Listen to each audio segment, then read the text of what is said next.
Bismillahirrahmanirrahim. Wa ma khalaqtul jinna wal insa illa liya'budun. Qala an-nabiy sallallahu alaihi wasallam, kullu ummati yadkhuluna al-jannata illa man aba. Qalu ya Rasulullah wa man ya'ba. Qala man ata'ani dakhala al-jannah wa man asa'ani faqad aba. Sadaqallahul azim. Yang kami hormati Bapak, yang saya hormati Ibu Wakil Bupati, yang kami hormati yaitu Ketua PWRI beserta seluruh pengurusnya, yang kami hormati Bapak Asisten, Bapak Kapolres atau yang mewakili Bapak dari Kejaksaan, yang kami hormati Ibu Majelis Taklim DKRT Kabupaten Bogor beserta pengurusnya, yang kami hormati bapak-bapak dan ibu-ibu pada hari ini yang sedang hadir di masjid ini, di rumah Allah yang mulia ini, dan seluruh jamaah pada hari ini yang kami hormati dan juga yang sangat berbahagia. Urusan ini rasanya harus sekali ini saya ceramah di hadapan ibu-ibu, bapak-bapak PWRI. Kalau di SD pun sudah sering, di SD kan sering dengar, di SMP ya, di bawah agama sebagai ibu ya. Nah, saya masih pengajian pada hari ini Allah menakdirkan saya untuk mengisi pengajian Isra wal Mi'raj kepada kita semua pada hari ini.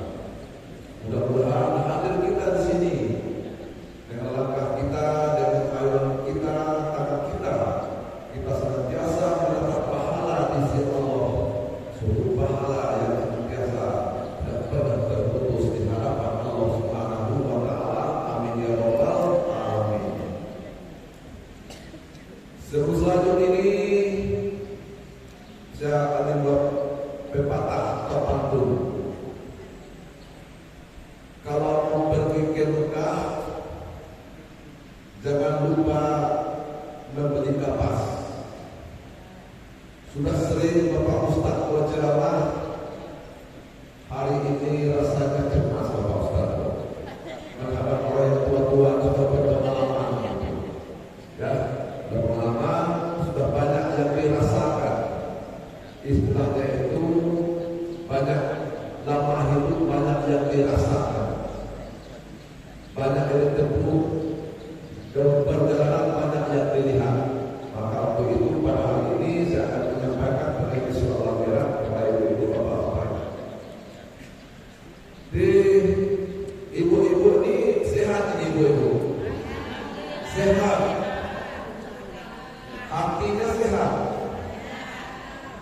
suaminya sehat, suaminya sehat, bapak-bapak istirahat, bapak-bapak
Masjidil Aqsa yang telah kami berkahi sekelilingnya, agar kami perlihatkan kepadanya sebagian dari tanda-tanda kebesaran kami.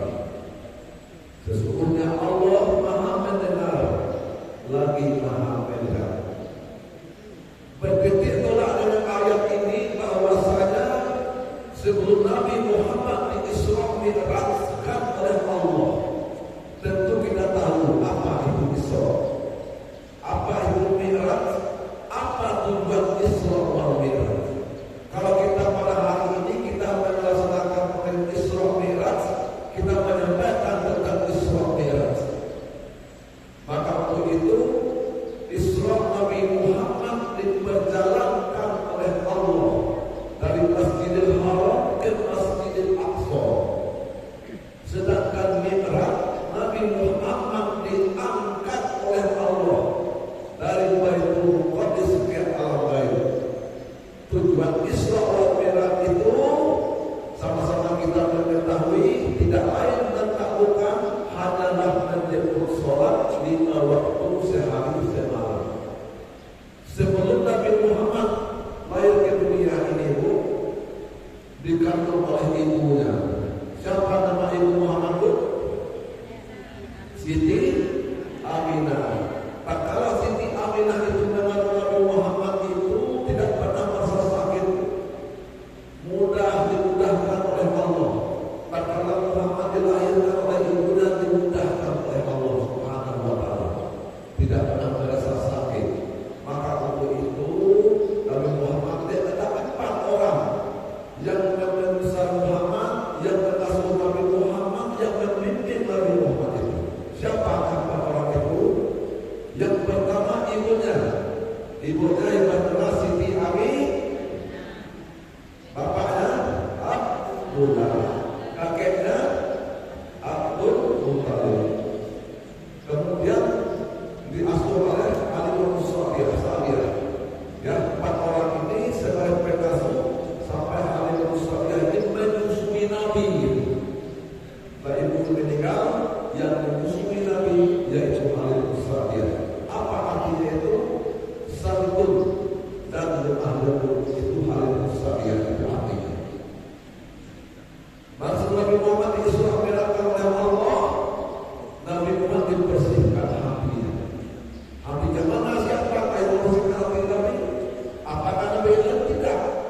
Yang membersihkan hati Nabi itu yaitu malaikat Jibril.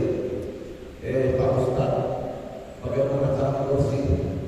Dibersih hatinya, tidur Muhammad dibersihkan, yaitu dibedah dada Nabi Muhammad, dikeluarkan yang kotor-kotor, yang bersih-bersih baru dimasukkan.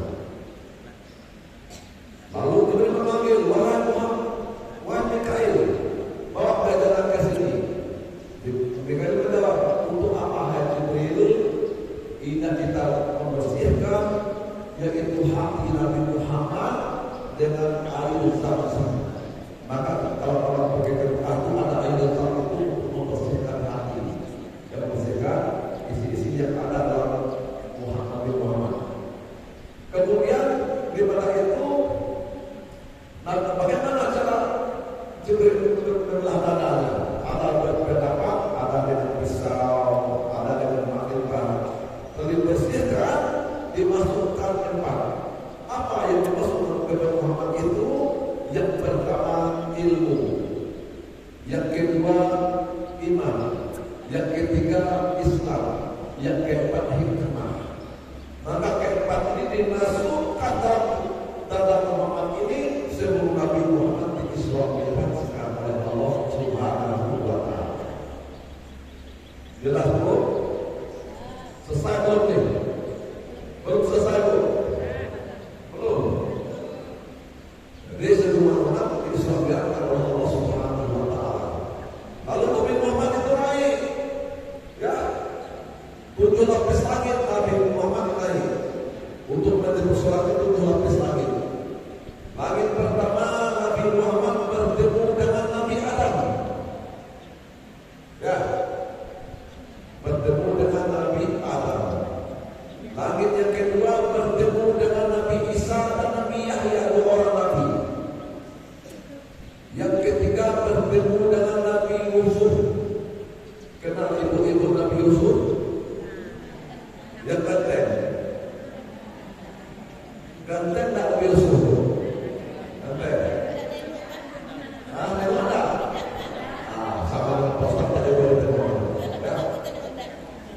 Yang keempat bertemu dengan Nabi Idris.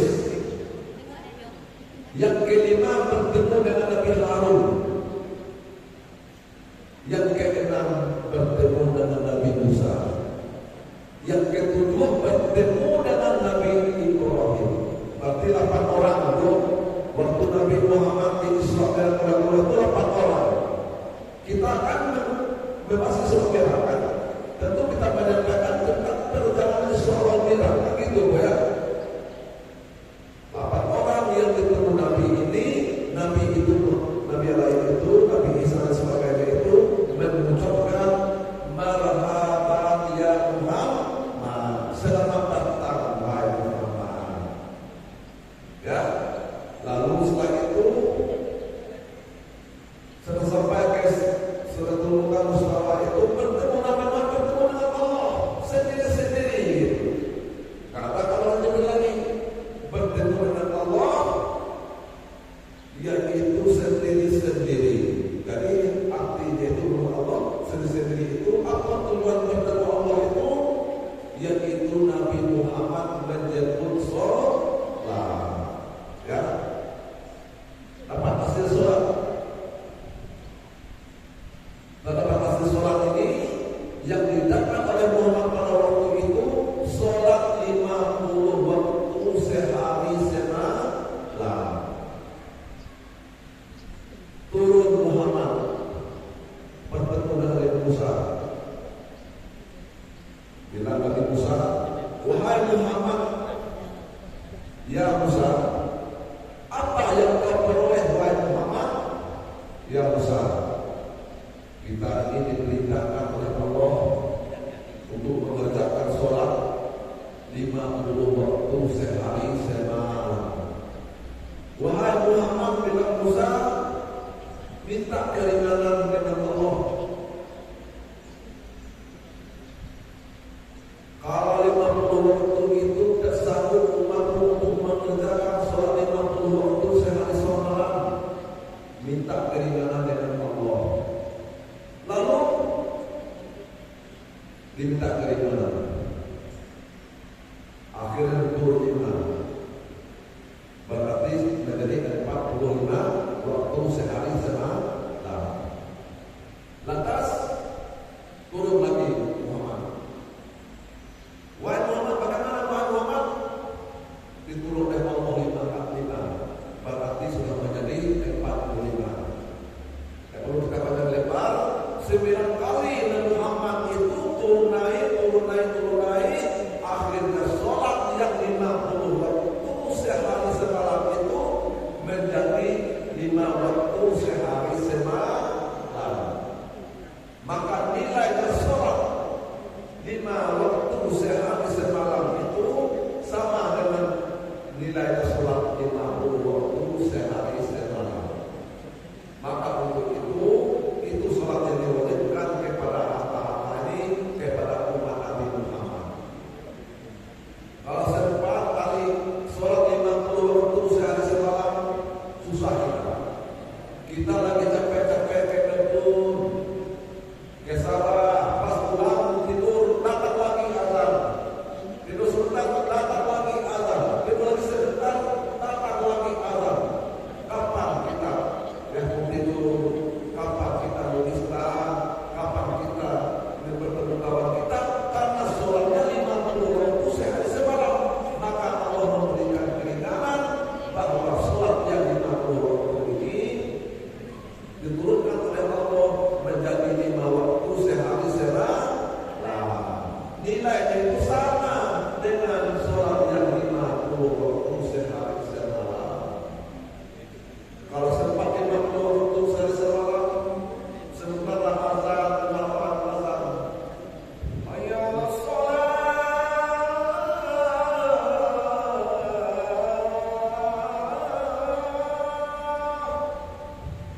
Mulai lagi sholat. Harus kencang, datang lagi azan, datang lagi iqamah. Maka untuk itu sholat ini 50 waktu sehari semalam yang wajib kita kerjakan lagi. Yang jadi pertama bagi kita ini, sanggupkah kita mengerjakan sholat 5 waktu sehari semalam? Sanggup kira-kira Bu?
Nabi yang terkaya Nabi apa? Nabi apa? Nabi Yusuf. Bukan Nabi Muhammad. Nabi Sulaiman itu Nabi yang terkaya. Dengan kekayaannya Nabi Sulaiman ini tidak tergoyah-hatikan untuk tidak beribadah kepada Allah Subhanahu wa Ta'ala. Kalau mulia kaya beriman, kaya beribadah kepada Allah. Kemudian Nabi yang termiskin, Nabi apa? Bu, yang sudah sakit Nabi apa? Nabi Ayub. Nabi Ayub itu 18 tahun.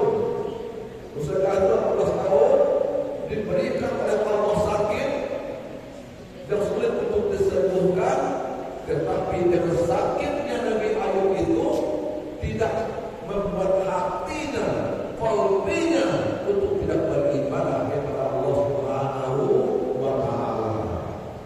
Kemudian Nabi Yusuf, Nabi ganteng. Pak Ustaz, berapa ganteng Pak Ustaz? Nabi Yusuf itu ganteng. Nabi Yusuf sangat ganteng sekali daripada nabi-nabi yang lain. Karena Zulekha ini, suami Zulekha ini orang yang kaya, yaitu suaminya sebagai suaminya Zulekha itu dia kaya, membeli Nabi Yusuf ini dihanyutkan. Nabi Yusuf ini lama-lama Nabi Yusuf ini hanyut. Setelah hanyut itu dibeli oleh Zulekha dan suami Zulekha, Raja Mesir pada waktu itu. Setelah dibeli, Nabi Yusuf ini ganteng,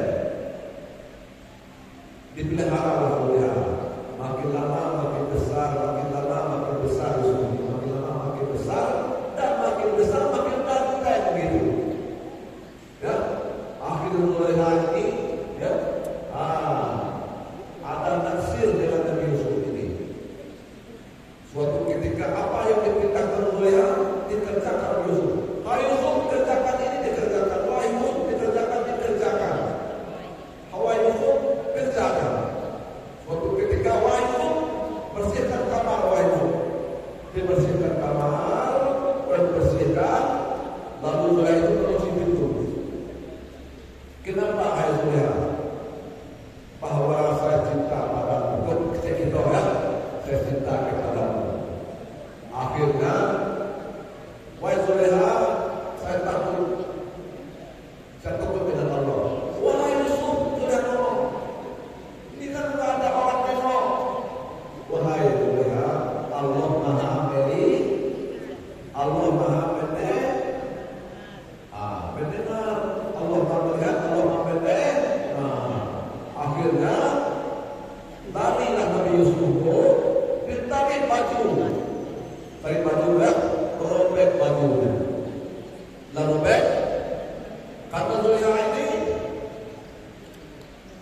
pas suaminya pulang, Zulekha ini lapor, wahai suami itu, bahwa Yusuf ini ingin berbuat perbuatan terbaik dengan saya. Itu masa kita yang namanya. Jadi marahlah Yusuf, marah suami Zulekha ini kepada Yusuf ini. Akhir Yusuf ini pun dimasukkan ke penjara. Ke penjara ada anak kecil bayi ada. Nah bayi itu bicara, bayi itu bisa bicara. Wahai Tuhan, Raja Mesir Zulekha, kalau bajunya robek di depan, itu Yusuf yang salah.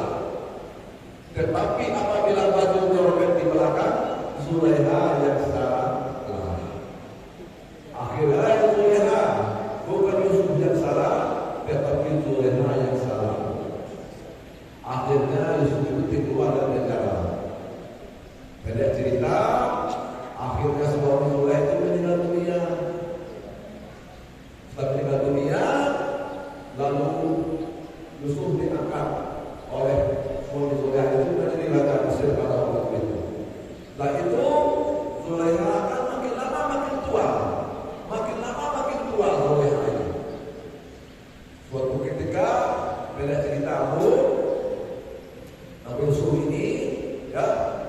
pergi ke mana-mana dengan kawan-kawan banyak dan banyak diberhentikan oleh orang tua, dihadap oleh orang tua seperti itu.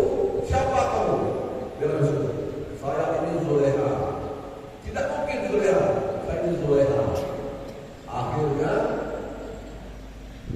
datang suara, karena sudah dimarahin Zuleha tadi, malah masuk Zuleha tadi kan. Akhirnya orang tua kembali itu ada suara lagu itu, wahai Yusuf, apabila engkau dapat memiliki Zuleha ini, maka jabatanmu akan kucabut. Tidak mau dia, tidak mau Yusuf ini. Yang kedua, apabila Yusuf ini tidak memiliki Zuleha ini, hartamu akan kucabut.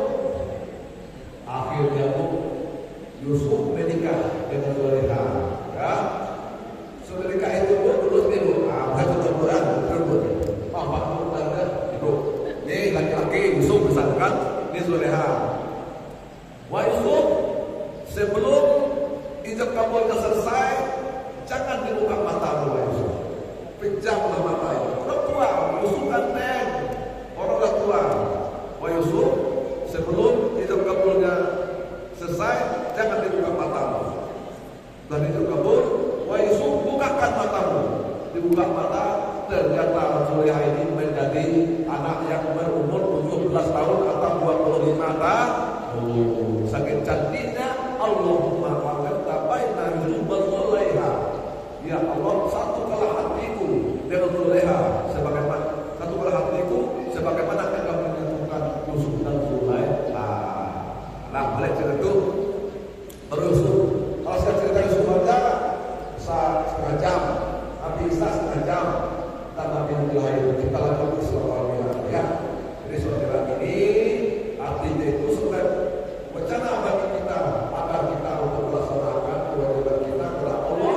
Kita bersihkan hati kita sebelum kita mihrabnya kepada Allah Subhanahu wa Ta'ala. Nabi Muhammad sudah dibersihkan hatinya. Inna fil jasadi mudghatan iza sulhan al-jasadu kullu wa iza fasadat al-jasadu kullu ala wahyal qaul. Sesungguhnya dalam tubuhmu ada segumpal daging. Apabila daging itu baik, maka baiklah seluruh tubuhmu. Apabila daging itu buruk, maka buruklah seluruh tubuhmu. Ketahuilah semua daging itu adalah hati. Maka perlu kita hati-hati ya. Kalau ada anak kita sekolah, bagaimana ibu-ibu? Nah, mau sekolah nak? Ya, hati-hati. Hati-hati. Kita mau itu hati-hati. Nak makan betul nak? Hati-hati nak ya. Kita memberi nasihat kepada anaknya. Maka hati ini perlu kita bersihkan untuk beribadah kepada Allah Subhanahu wa Ta'ala. Kalau kita bingung dulu, pernah ke guru bapak ibu ya? Pernah ke guru? Kita ke gurunya memiliki pekerjaan kita gitu. Kita ke guru ini bagaimana? Contohnya, misalnya kita pernah letak apa ya? Ibu, siapa nama ibu? Hah? Siapa? Erna. Jadi tanya orang, misalnya aku ada kawan nanya, Bu, mau berangkat ke Bu, misalnya, ya, kapan Bu? Misalnya Ibu berangkat ke lapang besok. Jadi ibu itu bertanya, Ibu kenal belum? Ya, gitu kan. Bagaimana Bu? Coba. Ibu, Bu, mau berangkat ke Bu, coba. Ya. Kapan Bu? Besok. Jam berapa Bu? Jam 8. Kemudian sampai pukul jam berapa Bu? Dia jam sampai pukul dah. Itu tersalah dikit. Maka ada benar Bu? Jam berapa Bu? Ya. Kapan? Insya Allah jam 8 besok Pak. Kira-kira jam berapa sampai pukul Bu? Kira-kira jam 5. Insya Allah jam 5. Jangan lupa insya Allah Bu ya. Kalau yang belum terjadi itu insya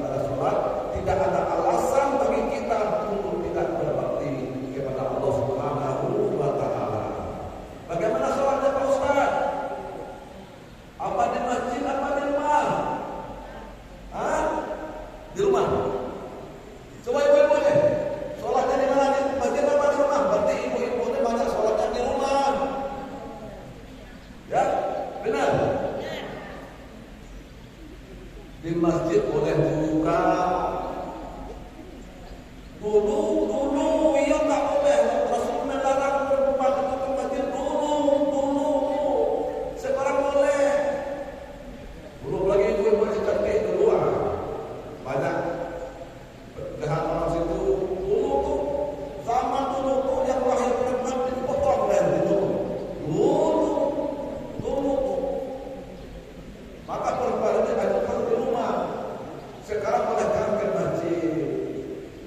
Ya, ke masjid boleh, ke rumah juga boleh. Apapun itu, karena sholat ini merupakan kewajiban bagi kita terhadap Allah Subhanahu wa Ta'ala. Kemudian setelah itu, kenapa kita harus sholat? Di awal tadi saya bacakan, ummati yadkhuluna al-jannata illa man aba. Qalu ya Rasulullah wa man ya'ba? Qala man ata'ani dakhala al-jannah wa man asa'ani faqad aba. Kata Rasulullah, tiap-tiap umat itu akan masuk surga kecuali orang yang tidak mau, orang yang enggan. Salah seorang bertanya, wahai ya Rasulullah, siapakah yang ingin masuk surga ya Rasulullah? Orang yang mentaatiku, dialah yang masuk surga. Orang tidak mentaatiku, dialah yang tidak mau masuk surga. Tentu kita berkata karena kita ingin masuk surga, ya. Maka kita mengerjakan segala amal-amal ibadah kita dalam hidup dan kehidupan ini. Karena Muhammad itu utusan Allah, Muhammad itu kekasih Allah. Nah, sebagaimana aku lihat selawat, ya Rasulullah, ya Habiballah, Muhammad ibni Abdillah, Muhammad ibni Abdillah, Muhammad ibni Abdillah, Muhammad ibni Abdillah, Muhammad ibni Abdillah, wa ya qari kitabillah, Muhammad ibni Abdillah, wa ya qari kitabillah, alaika hubbatul khadra tujahid fi sabilillah. Berarti ini Nabi Muhammad adalah utusan Allah, Nabi Muhammad adalah kekasih Allah. Muhammad, berarti Muhammad adalah kekasih Allah. Muhammad utusan Allah, Muhammad kekasih Allah, Muhammad utusan Allah, Muhammad kekasih Allah. Salam kami kepadamu, rindu kami kepadamu. Salam kami kepadamu, rindu kami kepadamu. Kami cinta kepadamu, kami ingin bersamamu. Ya Rasulullah, ya Habiballah, Muhammad ibni Abdillah, Muhammad ibni Abdillah. Muhammad Rasul pilihan, Muhammad Nabi panutan, Muhammad Rasul pilihan, Muhammad Nabi panutan. Engkaulah seorang tauladan penuntun keselamatan, pemuda kegembiraan, penghibur dalam kesesatan. Ya Rasulullah, ya Habiballah, Muhammad ibni Abdillah, Muhammad ibni Abdillah. Artinya itu Muhammad adalah utusan Allah dan kesayangan Allah Subhanahu wa Ta'ala. Maka Bapak Ibu-ibu, pada detik ini, saat ini kita ini senantiasa umur kita bertua. Saya itu sudah punya 50 tahun, tak masuk 55 tahun. Tetapi kalau kita tidak berhenti lagi ya, rahmat Allah itu beri kepada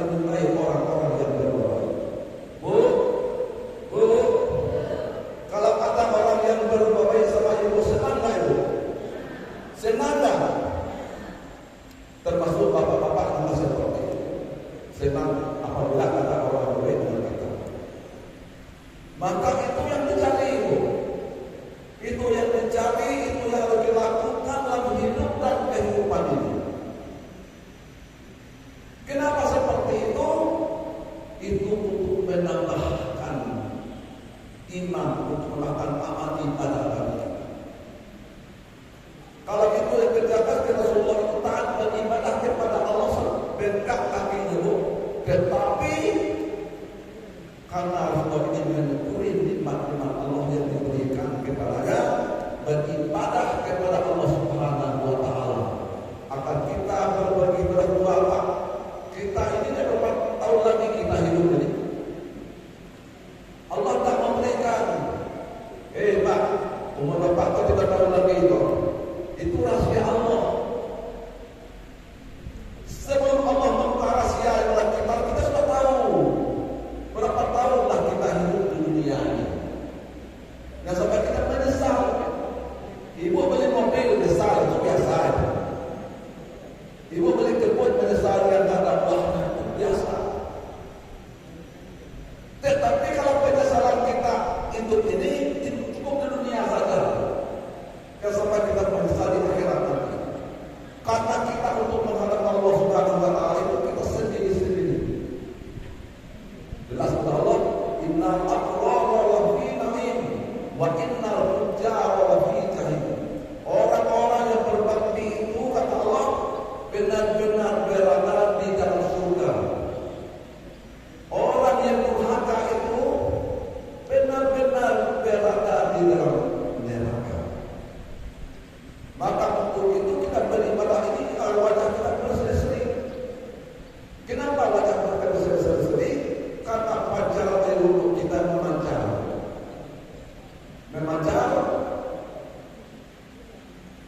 Wajah berseri-seri ini bukan di dunia saja, di akhirat juga wajah kita berseri-seri. Apabila wajah kita berseri-seri di dunia ini, kita misalkan minta Allah, kita tak berbakti kepada Allah, kita harta kita, membantu orang lain dan sebagainya, itu wajah kita berseri-seri kita di dunia ini jelas di akhirat itu juga wajah kita berseri-seri menghadap Allah Subhanahu wa Ta'ala. Tetapi apabila wajah kita di dunia ini tidak berseri-seri, mustahil di akhirat nanti wajah kita berseri-seri kepada Allah. Tidak mungkin di dunia wajah kita tidak berseri-seri, jelas di akhirat nanti juga wajah kita tidak berseri-seri. Maka itu berarti ini ya, kalau saya sampaikan itu pentingnya kita kokohkan kalbu kita, hati kita untuk beribadah kepada Allah Subhanahu wa Ta'ala. Tatkala Nabi Muhammad SAW itu melihat segolongan manusia, jalan-jalan Nabi Muhammad SAW itu bertemulah segolongan manusia. Segolongan manusia itu memukul kepalanya. Ada yang memukul dengan batu, ada dengan kayu, pecah kepala itu, akhirnya utuh kembali. Kalau Muhammad bertanya, wahai Jibril, kenapa wahai Jibril? Ya Muhammad, itulah perubahan orang-orang yang meninggalkan sholat. Semakin banyak untuk kita, semakin dekat kita dengan amal ibadah. Kita hidup ini, maka waktu itu kita cari suatu perbuatan, suatu pekerjaan yang senantiasa disenangi oleh Allah Subhanahu wa Ta'ala, dan kita hindarkan suatu perbuatan-perbuatan yang tidak disenangi oleh Allah Subhanahu wa Ta'ala. Orang judi itu senang ke Allah, senang ke Allah, jangan judi ya. Orang maling senang ke Allah, tidak senang, jangan maling ya. Itu Nabi Muhammad pernah sholat. Yang kedua, Nabi Muhammad menengok orang yang memakan daging. Daging ini ada daging yang masak, ada daging yang mentah dan busuk. Kita nih masuk YouTube dulu, nanti bisa ke YouTube ya. Kalau salah saya tutup dulu orang begini. Jadi Muhammad menengok orang yang memakan daging. Ini satu buah lebih busuk, mentah, satu buah daging elok, masak. Sementara seluruh manusia itu memakan daging yang mentah.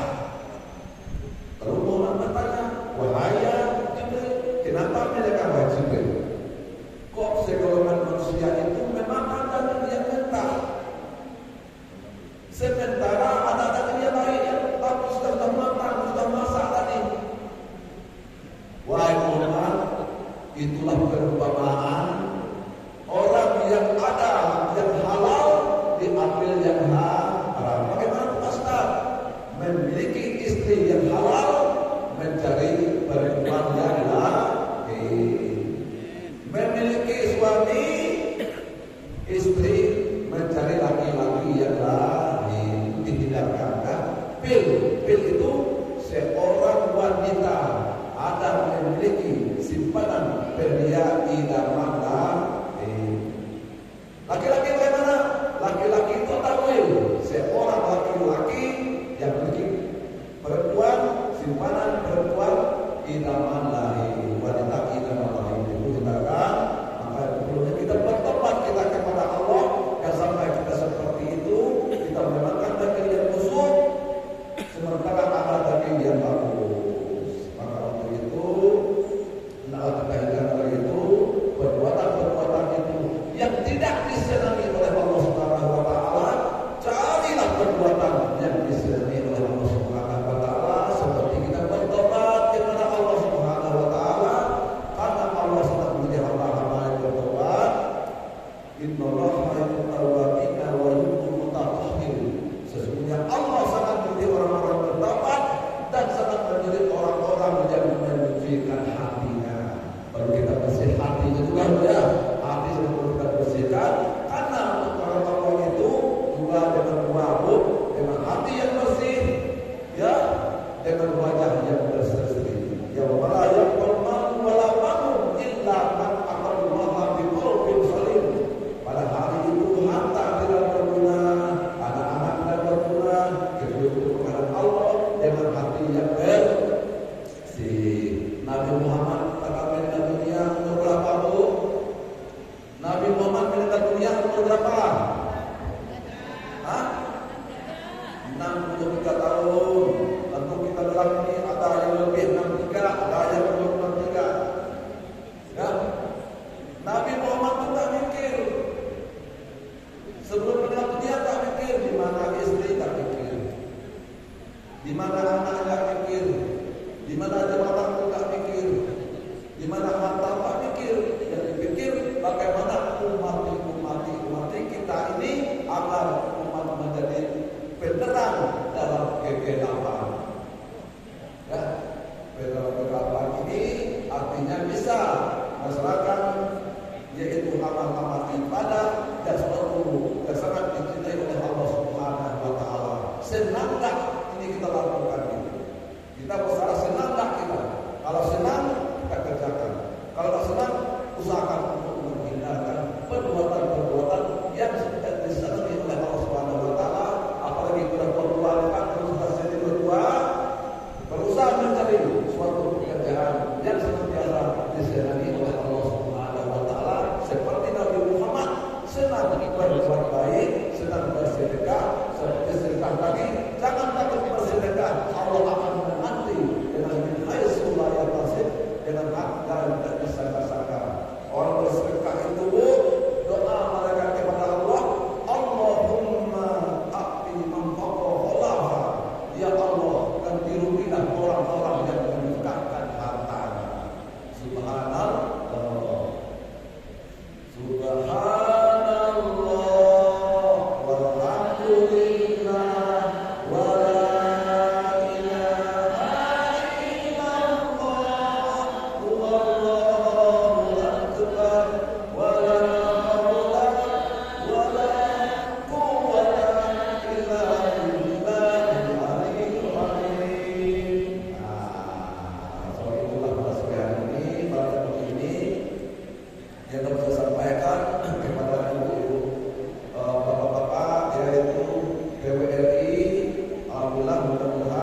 teman-teman